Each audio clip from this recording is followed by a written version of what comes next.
আমার বাবা জীবদ্দশায় কখনো নামাজ পড়েননি। আমি শুনেছি কেউ যদি নামাজ পড়তে না পারে তাহলে তার বিনিময়ে সাদকা করে দিলে গুনাহ মাফ হয়। বিষয়টা কি সঠিক?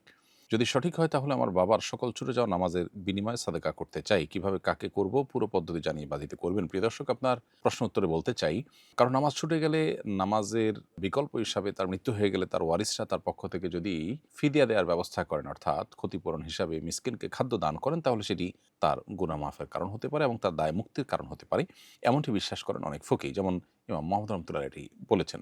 এবং তার এই মতের মূল সূত্র বা এটার মূল ভিত্তি হলো মূলত সিয়ামের যে ফিদিয়া সেটা। কোরআনে মূলত সিয়াম বা রোজার ক্ষেত্রে এটি বলা হয়েছে, কেউ রোজা রাখতে পারলেন না এবং রোজা রাখার সামর্থ্য তার আর হলো না, তাহলে সেক্ষেত্রে তার পক্ষ থেকে একজন মিসকিনকে একদিনের খাবার বা ১৫-২ কেজি গম বা খাদ্য দিবেন। এটা হলো নির্দেশনা। তো এইটার উপরে তুলনা করে নামাজের ক্ষেত্রেও একই কথা তিনি প্রযোজ্য করেন। যদিও সংখ্যাগরিষ্ঠ ইমামদের মতে নামাজের কোনো বিকল্প হয় না এবং ফিদিয়া বা খাদ্য দিয়ে ক্ষতিপূরণের মাধ্যমে নামাজের দায় থেকে মুক্তি লাভ করার প্রবক্তা তারা নন, সংখ্যাগরিষ্ঠ উলামায়ে কেরাম। তথাপি একজন হানাফি ফিকহের অনুসারী হিসাবে যদি আপনি ফিদিয়া দেন, আশা করতে পারেন আল্লাহ তাআলা মাফ করবেন এবং আল্লাহর কাছে সেটা প্রত্যাশা করতে পারেন। মৃত ব্যক্তির তরফ থেকে এমনিতে সাদাকা করা ভালো, সেই জায়গা থেকে আপনি সাদাকা করতে পারেন। কিন্তু আমাদের মনে রাখতে হবে যে সংখ্যাগরিষ্ঠ আলেমদের মতে কিন্তু সালাতের কোনো বিকল্প হয় না, বিধায় নামাজের বিকল্প শুধুই নামাজ। আর একান্ত কোনো ব্যক্তি মারা যায় তাহলে তার কোনো বিকল্প এমনিও খোলা নাই। অতএব তার পক্ষ থেকে আপনি ফিদিয়া বা দান সাদাকা করে তার দায় মুক্তির জন্য আল্লাহর কাছে প্রত্যাশা করতে পারেন, দোয়া করতে পারেন।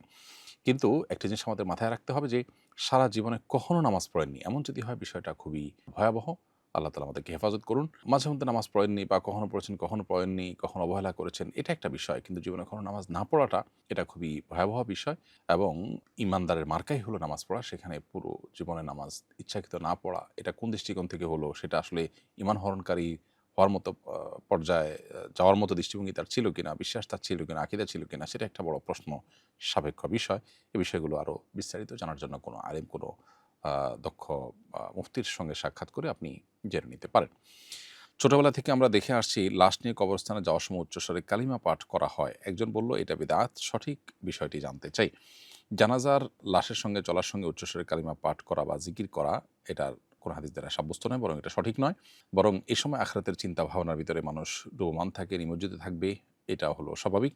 আর জিকির করতে চাইলে সেটা অনুচ্চ স্বরে যার যার মতো করবে।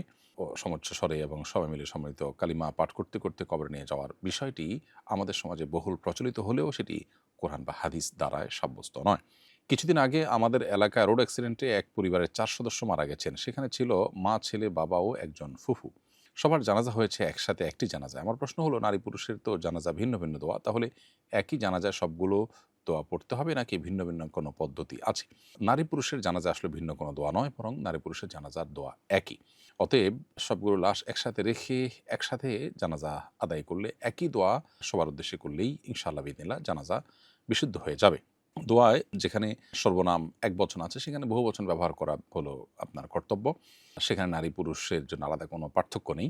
আর যদি কেউ এটা পার্থক্য খেয়াল না করেন, বরং শুধু একবচন বিশিষ্ট সর্বনাম ব্যবহার করেও তিনি দোয়া করেন, তাহলে সেক্ষেত্রে জানাজা হয়ে যাবে। অর্থাৎ এক কথায় আলাদা আলাদা নারী পুরুষের জানাজা করা এটা আবশ্যক নয়।